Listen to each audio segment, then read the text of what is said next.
네, 안녕하세요. 에리얼입니다. 제가 오늘 가져온 주제는 왜 연좌대 시키나요? 왜 죄를 연좌대 시키시나요? 라는 주제를 가지고 한번 얘기해 보도록 하겠습니다. 첫 번째, 아담이 선악과를 먹었다고 해서 왜 우리가 죄인이 되어야 하나요?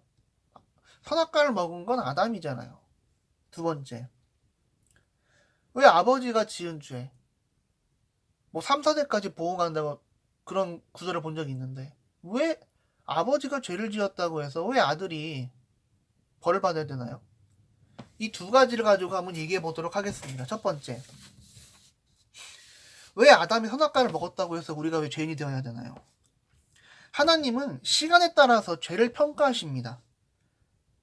구약시대 때는 그랬어요. 근데 그것은 행동일 때, 율법은요, 행동에서만 정죄가 있습니다. 생각이나 마음가짐에서는 정죄를 할 수가 없어요. 이 사람이 행동으로 나타날 때 그때만 정죄할 수 있습니다. 그러나 신약시대 예수님이 오셔서 율법을 완성하셨죠. 폐한 게 아니고 생각과 마음가짐, 죄를 생각하거나 마음가짐에서도 하고자 하는 마음이 들어도 이것도 죄인이다라고 말씀하시고 계십니다. 죄다라고 말씀하시고 계십니다. 즉, 시간에 갇혀있는 인간은 우리의 미래 죄를 알지 못해요. 그래서 우리 인간의 기준으로 신학자들이 나눠놓은 게 있습니다. 원죄와 자범죄가 나눠진 거예요.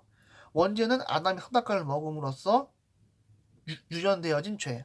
자범죄는 우리가 살면서 짓는 죄. 하나님께서 자범죄 원죄 구분 없으십니다.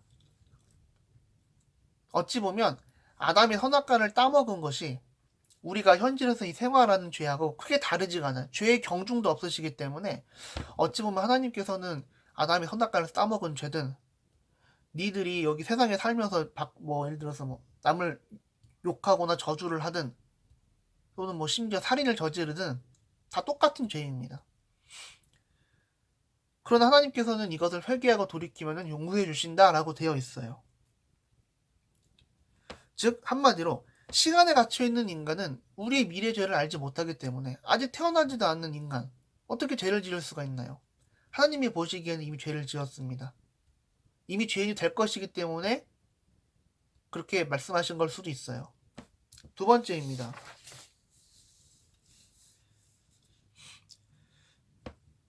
아담이 선악과를 따먹을 때 하나님께서는 인간은 미래로 볼 때 모두 죄인입니다. 어차피 인간은 죄인이 될 수밖에 없어요. 미래로 볼 때. 그러면은 이 아담을 통하여서 인간의 자유의지도 죄를 지을 수 있다는 것을 만방의 피조물들에게 증명을 해 보이신 것입니다. 선악과 사건을 통해서 인간의 자유의지도 죄를 지을 수 있다는 것을 선악과 사건을 통하여 보여주신 것입니다. 그게 바로 아담이 선택되어진 샘플이에요. 최초의 인간이고요. 그걸 어떻게 할 수 있느냐? 선악과를 따먹으면 정령 죽습니다. 근데 거기 나무는요, 선악과도 있었고 생명나무 실과도 있었어요. 생명나무 실과를 따먹으면 영원히 살아요. 자, 선악과를 먹었습니다. 아담이. 정령 죽어야 돼요. 하와도 그렇고요. 그런데 이 생명나무 실과를 먹으면 영원히 사는 실과입니다. 그러면은 생명나무 실과를 먹으면 영원히 사니까 정령 죽는데 생명나무 실과를 먹으면 영원히 살아요. 둘이 모순이 됩니다. 그래서 아담이 야 저거 먹으면은 내가 살 수도 있지 않을까 라는 생각을 가질 수 있기 때문에 하나님께서 니들이 생명나무 실과를 먹을 수 있는 가능성도 생겼으니 에덴 동산에서 나가라 라는 말이 성경 구절에 있습니다. 자, 이걸 볼 때 인간의 자유의지도 즉 마귀의 게임이긴 하지만 어쨌든 따먹은 거는 하와이고 그걸 먹은 거는 아담입니다. 아담 하와 다 먹었습니다. 본인이 입으로 본인이 베어 먹은 거예요. 따먹은 거예요. 자, 인간의 자유의지와 마귀의 게임에 의해서 죄를 저질렀습니다. 죄를 저지를 수 있다는 것은요, 다른 어떤 죄도 저지를 수 있는 가능성이 생긴 거예요. 여기서 죄라고 하는 것은 하나님께서 명령하시지 않은 것은 다 죄입니다. 하나님의 말씀을 어기는 건 다 죄입니다. 그래서 우리는 이 아담의 이 원죄, 설명하기로 원죄입니다. 이 원죄는 우리가 시간에 갇혀있는 인간으로서는 이해하기 불가능한 내용입니다. 이미 우리는 태어나기로 예정되어 있었고 태어나면서부터 우리는 이미 이 죄를 짓도록 이미 예정이 되어 있던 사람들이에요. 그러니까 죄인이다라고 말씀을 하신 걸 수도 있고요. 아니면 인간의 자유의지도 죄를 지을 수 있다는 것을 증명해 주시기 위해서 아담을 샘플로 사용하시는 걸 수도 있어요. 어떤 신학자들과 목회자들은 아담의 허리에 있었다라고 얘기를 합니다. 성경에 나와 있는 얘기가 맞아요. 그런데 유추를 가능한 것이지 이게 진짜로 있다 없다 말씀드리기 좀 어렵습니다. 저는 이거는 좀 이야기가 좀 어렵더라고요. 허리라고 하는 것은 인간의 허리라고 하는 것은 되게 유한적인 공간이잖아요. 유한적인 공간에 거기 안에 사람들이 있다라고 하는 것은요. 유한적인 사람이 있다는 거예요. 하나님이 계획하신 인구의 명수가 있다는 겁니다. 물론 이방인이 다 찰 때까지 예수님이 재림하시기 전에는 이방인 수가 계속 찰 것이다. 뭐 이런 얘기도 있긴 있는데 잘 모르겠습니다. 일단 저는 이것은 좀 동의를 찾기 그러니까 제가 이해하기가 좀 어려워서 이건 제가 언급하지 않도록 하겠습니다. 또한 두 번째 질문. 왜 아버지가 죄 지었다고 아들이 벌을 받아야 되나요? 이거는 성경적인 근거가 출애굽기 4장 7절에 보면 인자가 인자를 천대까지 베풀고 악과 과실, 죄를 용서하나 형벌 받을 자는 결단코 면제하지 않고 아비의 악을 3, 4대까지 보응하리라 라고 되어 있습니다. 이것을 못해 보고 두 번째 돌에 적으라고 합니다. 첫 번째 돌에 적었으나 이건 깨져버렸어요. 그래서 두 번째 돌에 다시 적습니다. 하나님께서 굳이 다시 적는 이유, 이 당시에 히브리인들이 두 번을 적는다는 것은요 정말 중요하다는 겁니다. 결단코 이루어진다는 겁니다. 무조건 이루어진다는 겁니다. 예수님께서 이런 말씀 자주 하시죠. 성경에 보면 내가 진실로 너희에게 얘기하는 이거는요 무조건 하나님 예수님께서 내 이름을 걸고 무조건 지킨다는 겁니다. 그러니까 정말 우리에게 설명해 주시기 위해서 강조하시는 거예요. 정말 중요한 내용입니다. 그 무조건 이루어져요. 민수기 14장 18절도 같은 말입니다. 에스겔서 18장에 보면 아비의 죄와 아들의 죄가에서 자세하게 나와 있어요. 그래서 아들이 지은 죄는 아들에게, 아버지가 지은 죄는 아버지에게 벌을 내린다. 그 벌의 종류도 다양하게 나와 있습니다. 읽어보면요 다 세상적인 죄예요. 그렇다면 형벌받을 자들은 누군가요? 하나님을 섬기지 않고 마귀의 편에 설 때, 이단이 될 때를 의미합니다. 거짓 선지자들을 의미합니다. 그렇다고 아들까지 벌을 주나요? 만약에 아버지가 거짓 선지자이고 그의 아들이 그리스도인이라고 한다면 이래도 벌을 주실 건가요? 저의 답변은 맞습니다. 네, 줍니다입니다. 만약에 아버지가 거짓 선지자이고 그의 아들은 그리스도인이라고 칩시다. 아들은 아버지의 행동이 마음에 들지가 않아요. 그래서 하나님께 기도하고 아버지에 대한 기도를 열심히 하고 하나님께서 아버지를 돌이켜달라고 정말 열심히 기도를 합니다. 그러나 아들은 알고 있어요. 아버지는 곧 천국을 받을 사람이라는 걸. 그래도 마음이 아파서 기도를 합니다. 그 아들은 아버지 악 때문에 벌을 받아요. 반대로 생각하면 복도 받습니다. 즉, 첫 번째는 아버지의 죄 때문에 벌을 받지만 본인이 열심히 하나님을 잘 믿어서 받는 복도 있을 수 있어요. 반대로 생각하면 복도 받는 거예요.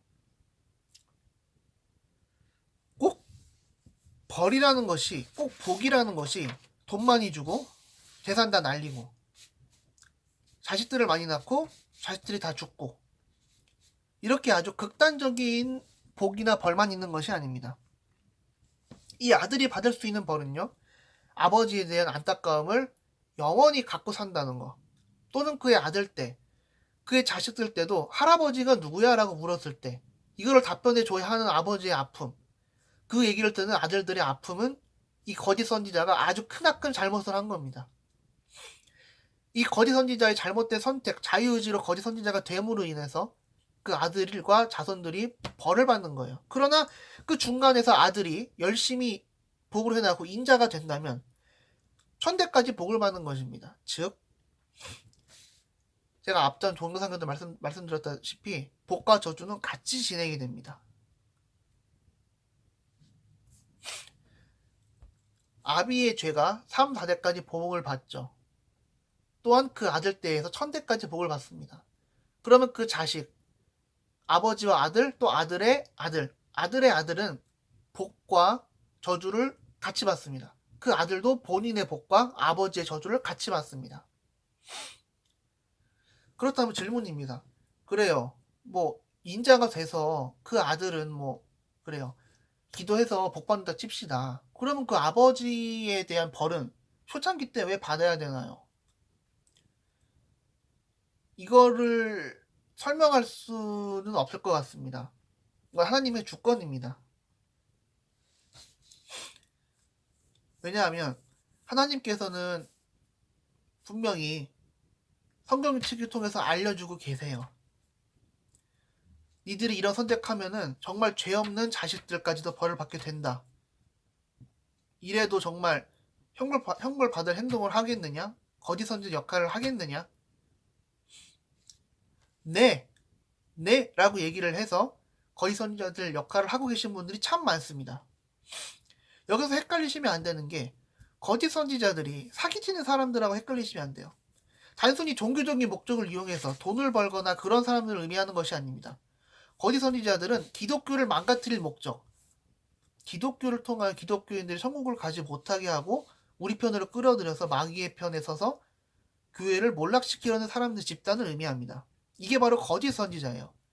본인의 종교심에 따라서 또는 본인의 이익에 따라서 거짓 행세를 하는 사람들은 거짓 선지자가 아니에요. 예.